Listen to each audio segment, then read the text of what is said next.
Hello and welcome back to Panda's Adventures. This is Paul and we just want to show you what we've had this weekend to keep us busy.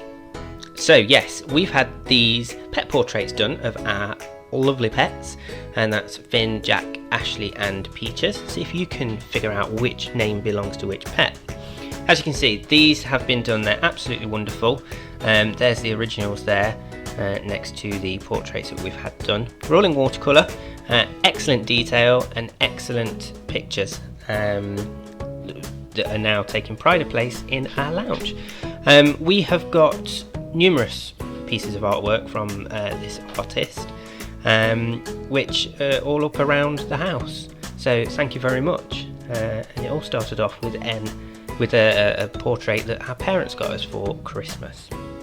So yeah, have a look at these. As you can see, they take pride of place in our lounge and they're absolutely wonderful, and it's just something to cheer us up really during our everlasting lockdown period. So yeah, join us next time where we will find something else to show you that we've been up to at the weekend. Stay safe guys and stay tuned. Remember to like, subscribe and comment. Bye bye.